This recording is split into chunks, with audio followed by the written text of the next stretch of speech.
Buenas noches, Bueno, buenas maestro. noches. Oh, tenía rato queriendo entrar, pero no entraba. Ahora sí ya entró. Sí, ya. Ok, perfecto. Y hay otro compañero, bueno, se salió. Había otra persona, no sé si era de la administración que estaban revisando el sistema o se salieron siempre. Bueno, Al pues parecer vamos a estamos arrancar y fríos. esperemos que el resto de compañeros se puedan ir sumando. ¿Qué te parece? Por el tema del tiempo. Ok, adelante, maestro. Ok, perfecto. Nada más déjame le aviso a la administración.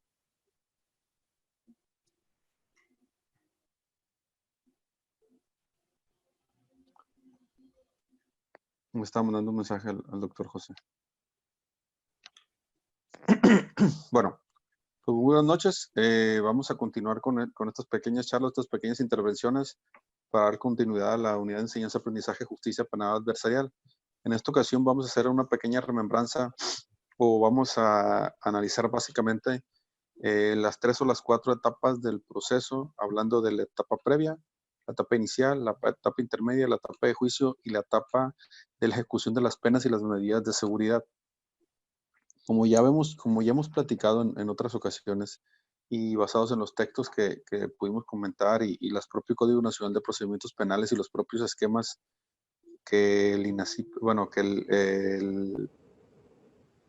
los propios etapas y las estructuras y los documentos que el Poder Judicial de la Federación, la Suprema Corte de Justicia de la Nación, eh, la Comisión Especializada en la incorporación al nuevo sistema de justicia penal adversarial expidieron, identificamos que particularmente en el tema adversarial estaremos versando los comentarios con respecto a las etapas del proceso. Como ya les he reiterado, les he comentado en Derecho Procesal Penal, vieron ustedes elementos o estructuras similares. La intención de aquí es que versemos particularmente en tema de la adversariedad. ¿Por qué el sistema se denomina o se distingue por la adversariedad como una característica, o un principio básico, una característica básica del sistema que es la confrontación directa? En el sistema anterior teníamos una confrontación entre partes, incluso teníamos por ahí una figura que era el cateo, que era una figura fue muy cuestionada y que era una estructura, pues literalmente, como se llama la figura que era el cateo, literalmente ponías frente a frente, cara a cara, cosa que en este momento no pudiéramos, ¿no? Por la contingencia, por supuesto, a las contrapartes. Entonces, en esta situación, lo que identificamos es que hay una confrontación de las partes, pero ya no literal, como se denominaba en este procedimiento del careo, sino en nuestro sistema desde el inicio, desde la etapa incluso previa de investigación. Como mencionamos en la charla anterior y en los documentos, pueden revisar, tenemos una actuación o tenemos la incorporación o la posibilidad de incorporar elementos a la carpeta de investigación por ambas partes, desde la etapa previa de investigación.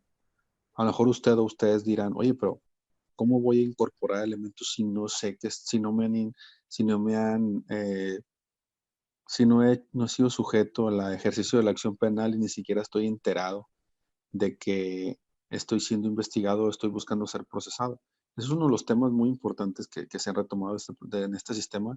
Hay algunas tesis que mantienen o que soportan el tema de la propia estructura de la investigación desde la privacidad, desde el elemento de la privacidad de la investigación, como lo marca el Código Nacional de Procedimientos Penales, pero por ahí hay algunas tesis aisladas que nos van abriendo pauta a lo que yo creo que vamos a llegar como después en Chile, que cualquier persona podamos tener derecho a preguntar, así como preguntamos si sacamos una carta de antecedentes o no de no antecedentes penales, deberíamos de poder tener acceso a una base de datos o a un procedimiento administrativo a través de la Fiscalía General de la República y de las Fiscalías de los Estados, de las entidades federativas, así como de la CDMX, la Ciudad de México, para poder consultar si estamos siendo investigados en alguna carpeta de investigación.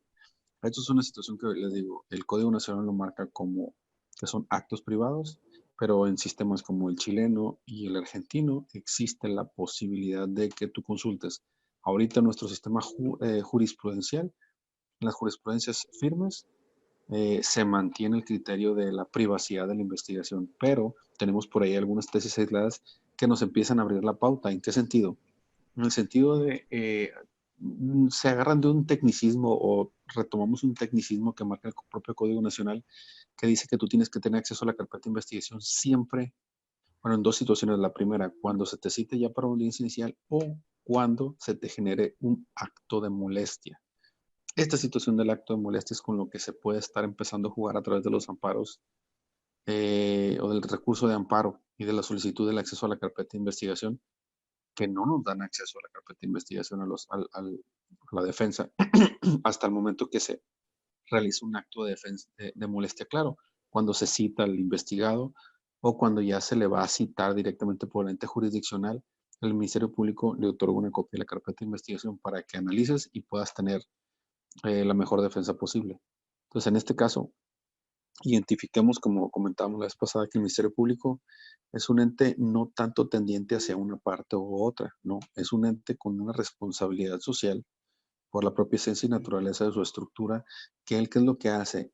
Recaba elementos para estructurar su carpeta y para crear su teoría del caso a través de que de los elementos que se puede acercar a través de las noticias criminales, de la investigación policial, de la investigación pericial, de los elementos que le aporte la víctima u ofendido directamente o a través de su asesor jurídico victimal, y también los elementos que le aporte directamente el investigado o la representación jurídica del investigado, o sea, el defendido, perdón, el defensor público o privado.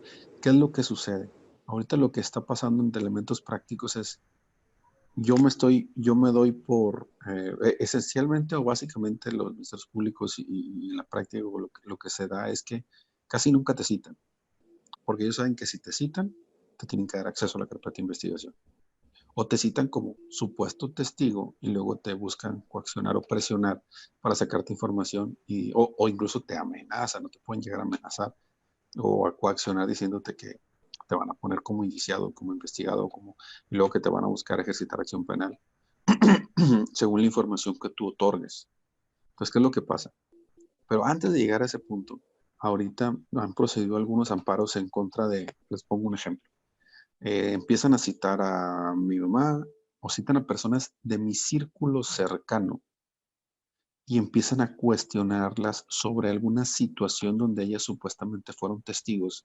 Estas personas, por supuesto, por la cercanía que tienen conmigo, me dan aviso de que fueron citadas y que les están cuestionando sobre alguna situación que se presentó donde supuestamente yo puedo estar involucrado dentro de la comisión de un hecho, de una situación jurídica tendiente a que se constituya o que se considere un delito. ¿A qué voy con esto? Ejemplo, citan a mi madre o citan a mi hermana o citan a un empleado mío, primer círculo cercano de relación laboral, personal, familiar, consanguínea. Y obviamente yo me voy a enterar. Yo me acerco a la fiscalía o yo me acerco al Ministerio Público, obviamente me va a decir, los actos de investigación son privados, yo no te puedo dar ninguna información. Se lo vamos a solicitar por escrito. Tienen 8 días para contestarnos. Si no nos contestan o si no nos dan acceso, solicitamos un amparo en directo. ¿Para qué? Para poder tener acceso a la información de la carpeta y poder empezar una defensa activa desde el punto de vista de investigado, ni siquiera llegada al punto del imputado. Entonces, el tema de la adversariedad como tal, la identificamos desde este momento, porque cabe destacar que en algunos casos puedo estar siendo investigado como un probable responsable de una conducta delictiva, pero probablemente los propios indicios y los datos de prueba llevan por una línea de investigación distinta o ubican a otra persona que realmente fue la responsable y a final de cuentas yo no tuve nada que ver. Pero en ese proceso de investigación, algunos autores mexicanos y latinoamericanos nos hablan de que quedas en un estado de indefensión porque no puedes aportar tus elementos hasta que se te genere el acto de molestia. Esta es una de las situaciones que se ha buscado modificar desde el punto de vista jurisprudencial a través de tesis aisladas, como les comentaba, de amparos indirectos, pero la jurisprudencia se sigue manteniendo firme atendiendo el tema de la privacidad de los actos de investigación. Entonces, ¿qué es lo que pasa? Se vuelve muy complicado.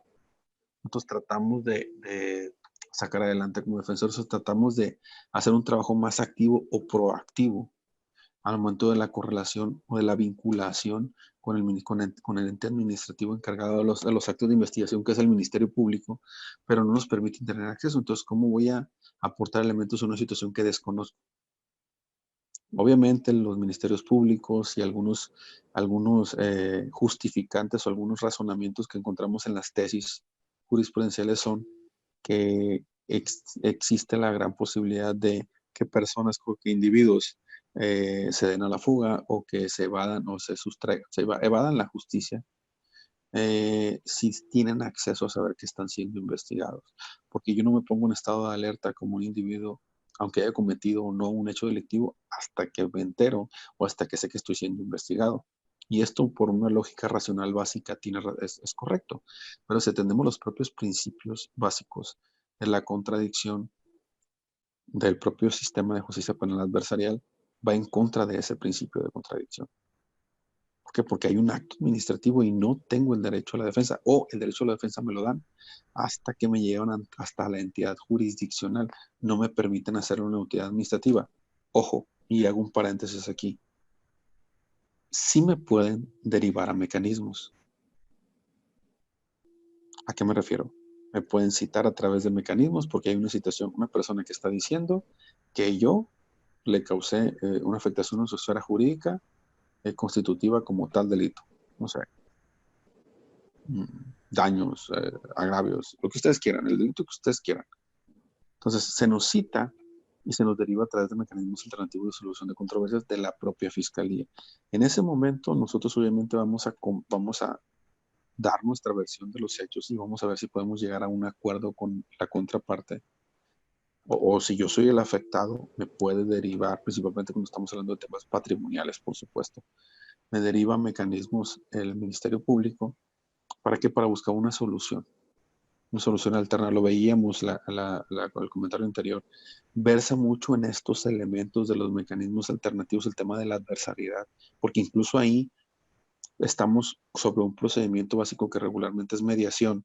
Nos pasamos con un individuo o una tercera persona que no tiene un interés en el caso, que lo que quiere es buscar que lleguemos a un acuerdo para que esa situación no vaya más allá de y que se repare, que se llegue a un acuerdo probablemente, y que se garantice la reparación del daño o que se llegue a un acuerdo para la reparación del daño y que la situación quede hasta ahí. Como les decía, esencialmente, pues la mayoría de personas lo que queremos es que se nos repare el daño de la esfera jurídica que sufrimos, siempre y cuando que el daño sea reparable. Porque ya si hablamos de delitos cuando el daño no es reparable, pues ahí es prácticamente imposible que nos lo deriven por mecanismos y que se pueda llegar a una solución de esa manera.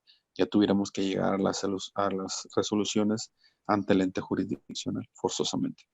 Pero te comentaba, en la primera etapa, o radico, o verso mucho tiempo en la etapa de investigación, porque es la etapa que menos se investiga, es la etapa que menos eh, se estudia. ¿Por qué? Porque es la etapa previa, la etapa donde nosotros incluimos elementos científicos para demostrar que somos o no responsables, o somos o no supuestos responsables de esa conducta delictiva. Pueden ser testimoniales, pueden ser videos, pueden ser fotografías, pueden ser documentales públicas, pueden ser documentales privadas. Recordemos y hago énfasis en que el tema de la prueba tasada, ya no existe la prueba tasada con nosotros. Todo se tiene que corroborar a través de alguno de los elementos intervinientes, de los individuos intervinientes en el proceso. Siempre. Ya no existe, ya con el simple hecho de presentar un documento, no. El Ministerio Público tiene que decir, me presentó la defensa con el documento con la cual busca soportar sus aseveraciones de que él no es responsable, pero siempre se tiene que introducir a la carpeta, se tiene que introducir en el momento de desarrollar la etapa, la audiencia inicial o intermedia, a través de la oralidad que desarrolla el Ministerio Público cuando expone su teoría del caso y las contrapartes, aquí otra vez la adversariedad, las contrapartes cuando manifiestan su propia teoría del caso. Hay algunos autores que dicen que la defensa no hace una teoría del caso, y eso es importante desde el punto de vista de la adversariedad, porque algunos autores dicen que la defensa no hace una teoría del caso, porque al final de cuentas, si hiciéramos una teoría del caso, estructuráramos un posible responsable, Lo que dicen algunos autores es que la defensa lo que busca es desvirtuar o extraer a tu defendido de esa teoría del caso.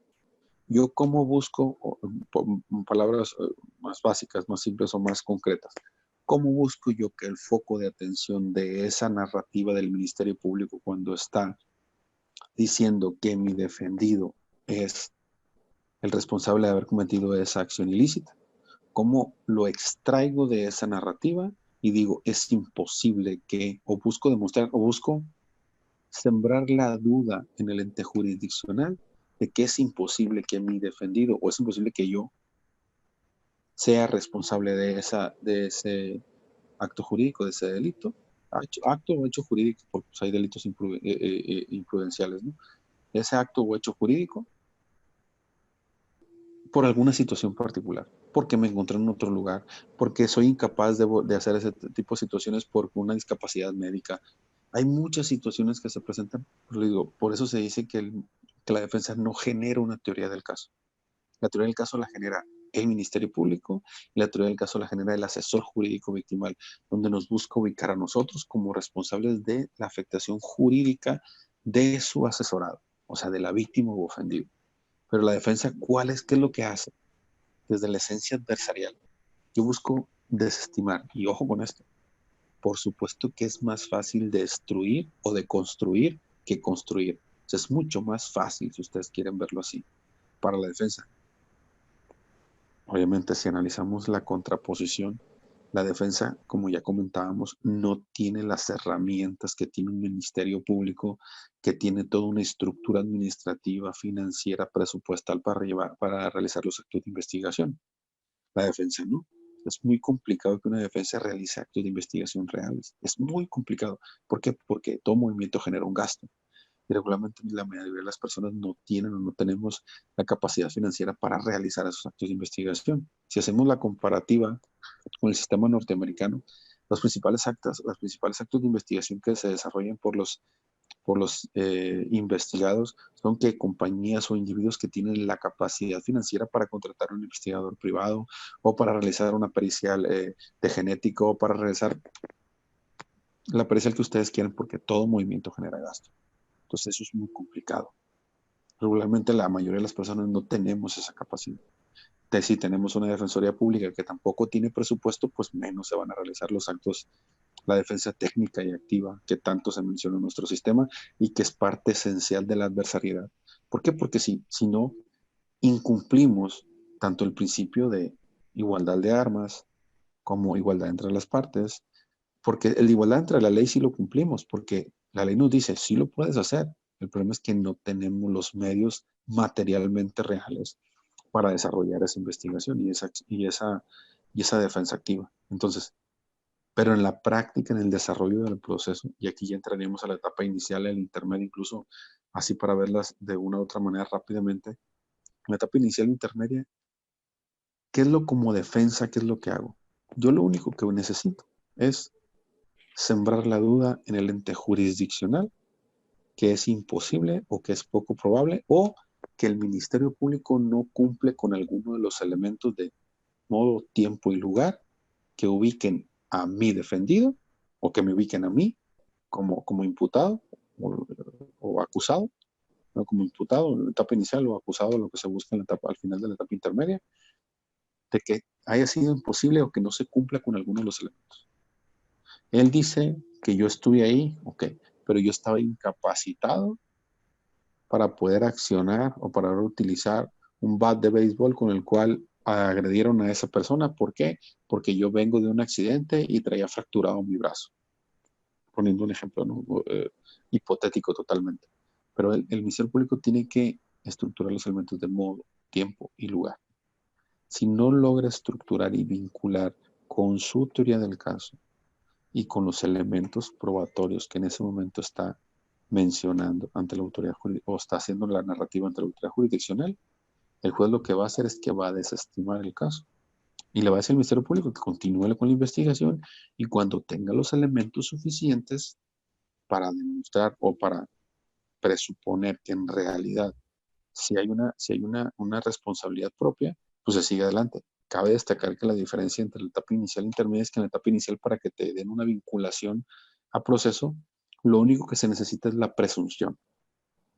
Si hay algunos elementos donde presupone que tú pudieras llegar a ser el responsable de esa actividad ilícita, ¿qué es lo que pasa? El juez dice, te vinculo a proceso. Pero cuando te vincula a proceso, el juez no te está declarando culpable. Te da la oportunidad, ojo con esto, que eso regularmente no lo vemos así, le da la oportunidad al Ministerio Público y te la da a ti como imputado ya en ese momento y tu defensa para que realicen actos de investigación que busquen desestimar esa responsabilidad y otorga el plazo complementario de investigación. Y ahí es donde nosotros activamente tenemos que entrar. ¿Qué es lo que pasa muchas de las veces hoy en la práctica? Regularmente el abogado lo buscan cuando ya tienen encima la etapa intermedia o cuando ya tienen encima, o a lo mejor muchas de las veces, en etapa inicial se lo llevaron con un defensor público. Dan plazo complementario de investigación y una semana antes de que sea la audiencia intermedia o que se vaya a vencer el plazo complementario de investigación, te buscan a ti como abogado particular. ¿Y qué es lo que hace el abogado particular? Ya tienes muy poco tiempo para realizar los actos de investigación o para buscar e identificar indicios y datos de prueba que se van a discutir en la audiencia intermedia y que se van a aprobar por autoridad jurisdiccional y van a ser los que se van a desahogar a final de cuentas en una etapa de juicio, si se llega hasta la etapa de juicio, por supuesto. Pero no identificamos todavía, a veces ni como abogados identificamos que tenemos esa posibilidad a través de la propia adversariedad de yo también puedo realizar actos de investigación. Y ojo con esto, la víctima ofendido también puede realizar actos de investigación. El asesor jurídico victimal, cuando público o privado, que regularmente privado, es cuando la persona tiene un interés y realiza acciones o actos de investigación, le acerca o le facilita al Ministerio Público algunos elementos, algunos nombres, algunos indicios, algunas líneas nuevas de investigación, algunos documentos públicos o privados que sean tendientes para que el Ministerio Público a lo mejor mande a hacer una prueba pericial contable para buscar demostrar si hubo o no hubo robo en quebranto entre un empleado y un subordinado, entre un subordinado y un gerente de ventas de alguna empresa, pero esos elementos regularmente los aporta quién, la víctima ofendido y su asesor jurídico victimal. Entonces, en esta adversariedad sigue manteniéndose el Ministerio Público en un equilibrio, realizando ¿qué? Su trabajo. ¿Y su trabajo qué es? Investigar, realizar actos de investigación tendientes a estructurar y fortalecer su teoría del caso o en su defecto encontrar una nueva línea de investigación y encontrar un nuevo probable culpable y también pueden desestimar, probablemente incluso ha pasado que yo me llevo una audiencia inicial en contra de una persona y resulta ser que en el plazo complementario de investigación ubico una nueva línea de investigación y identifico que tengo elementos para presuponer que hay un tercer individuo que es el responsable de esa acción.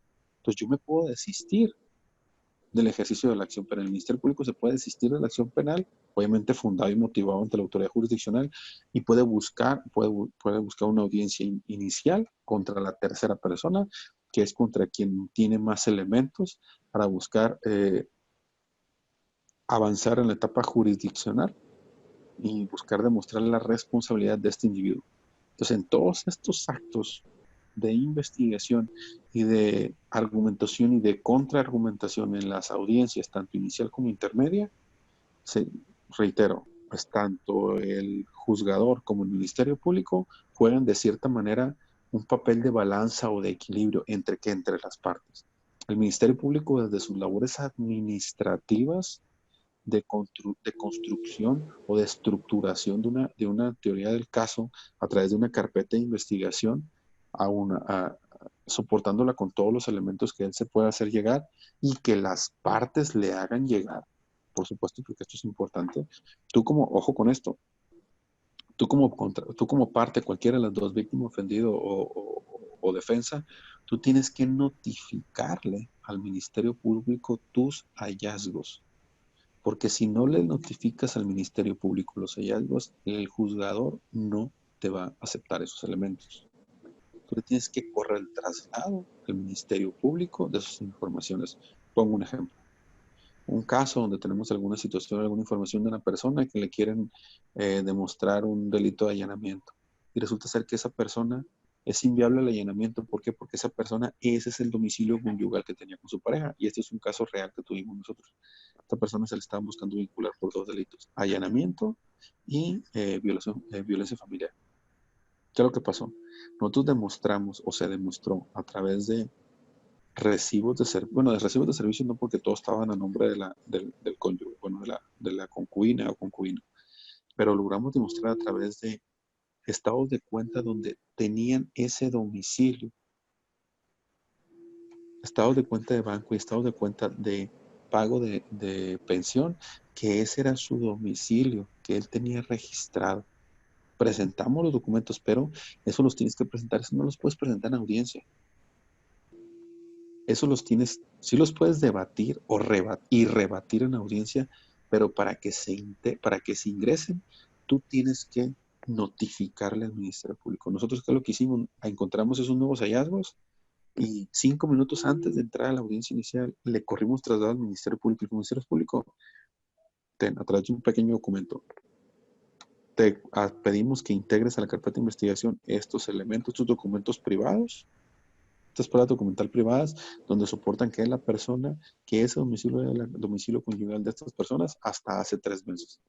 Y lo concatenamos con el Código Civil, que dice que tu domicilio conyugal persiste como residencia 1 año después de la separación. Pues ahí es donde tienes que hacer una concatenación, no solo de derecho penal, sino también derecho civil, derecho familiar. Ahí donde tienes que estructurar, estudiar y demostrar tu profesionalismo y tu bagaje. Entonces, ¿qué es lo que pasa? El Ministerio Público, cuando habló de su autoría del caso ante la autoridad jurisdiccional y solicitó la vinculación al proceso, tuvo que hacer referencia que la defensa le había corrido traslado de esos nuevos indicios de prueba y datos de prueba, que eran consistentes en que en tantas fojas útiles donde se demuestra que tal y tal y tal institución financiera le otorgan tarjetas de crédito y débito al investigado con el domicilio a donde supuestamente realizó el allanamiento. Entonces, cuando te da la palabra, cuando nos dio la palabra la autoridad jurisdiccional, o sea, el juez, la jueza, de hecho era una jueza, le dijimos que no se configuraba el delito de allanamiento. ¿Por qué? Porque era su domicilio conyugal. Ahí tuvimos la oportunidad, a través de la adversariedad, de rebatir la estructura o los hechos que estaba buscando soportar la víctima ofendido y el asesor jurídico victimal, pero siempre y cuando le hayas corrido traslado antes del Ministerio Público, porque si no, ¿qué es lo que va a pasar? Si tú te esperas a la audiencia, no lo va a mencionar el Ministerio Público. Si no lo menciona el Ministerio Público, tú lo vas a mencionar ante el juez y el juez te va a decir, ¿por qué no le corriste traslado al Ministerio Público? O le va a preguntar al Ministerio Público, ¿por qué no lo mencionaste? El Ministerio Público te va a decir, su señoría, porque yo no tenía conocimiento de estos nuevos hallazgos. El juez te va a decir, ¿por qué no le corriste traslado? Y si osas y cometes el error de decir, es que no quise, no pude, lo que tú quieras, te los puedes estimar. Tienes que regularmente decir, es que me los acaban de entregar. Y como me los acaban de entregar, apenas le voy a correr traslado. Lo que va a pasar si es eso, es que el Ministerio Público va a pedir una prórroga de esa audiencia para corroborar esos datos y buscarlos incluir en su teoría del caso. Entonces, puedes ganar tiempo, pero si realmente tú lo que quieres hacer es irte por una suspensión, pues lo que más te conviene a ti es que se vaya rápido el tema. Incluso como imputado. ¿Por qué? Porque vas a gastar tiempo, dinero y esfuerzo tener que ir a una segunda o una tercera, una continuación de audiencia. Entonces tú lo que quieres es regularmente bajar la pena lo menos posible para poder llegar a la mejor acuerdo a través de la suspensión condicional del proceso, poniendo un ejemplo. Y obviamente en la etapa intermedia también pasa exactamente lo mismo. Indicio o dato de prueba que tú estructures durante el periodo de investigación, se lo tienes que notificar al Ministerio Público, por supuesto por estrategia, regularmente te esperas hasta el final o ya que falte un día para que se cumpla el plazo complementario de investigación, para que el Ministerio Público no tenga más tiempo para hacer actos de investigación en contra de los hallazgos que tú le estás presentando. Pero sí puede pedir prórroga, porque sí lo puede según la Constitución y el Código Nacional. Entonces, todos estos elementos de contradicción principalmente, a través del principio constitucional de contradicción, es donde versa el tema de la adversariedad de nuestro sistema y la importancia que identificamos que nuestra justicia la estructuramos como adversarial, porque estamos en constante confrontación con nuestra contraparte. Y ojo, nuestro enemigo, seamos la parte que sea, no es el Ministerio Público ni es el juez. Lo que vamos a buscar nosotros es aportar a la autoridad administrativa y jurisdiccional la mayor cantidad de elementos para, si soy víctima o ofendido, se tenga una mejor estructura, una teoría del caso a través de una carpeta de investigación con datos e indicios de prueba que se puedan buscar desahogar en la etapa procesal que corresponde. Pero si soy imputado o acusado o investigado, ¿qué es lo que voy a buscar?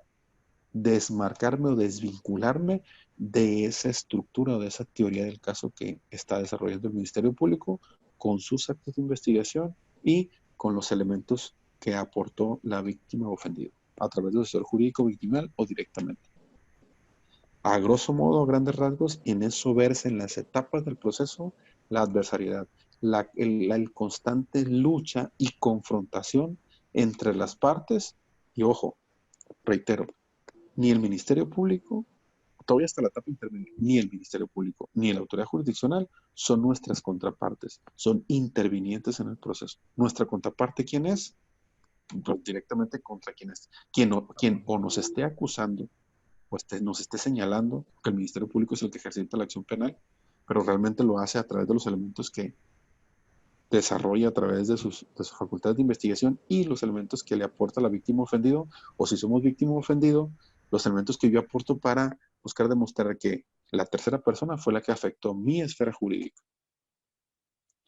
Pues más o menos hasta ahí quedaría o quedaremos en esta primera etapa. No sé, Rey, si tuviera alguna pregunta o alguna precisión que le gustaría que hiciéramos con respecto a al elemento de la adversariedad a través del propio principio de contradicción constitucional bueno, que lo contiene el 20 constitucional y por supuesto el Código Nacional de Procedimientos Penales.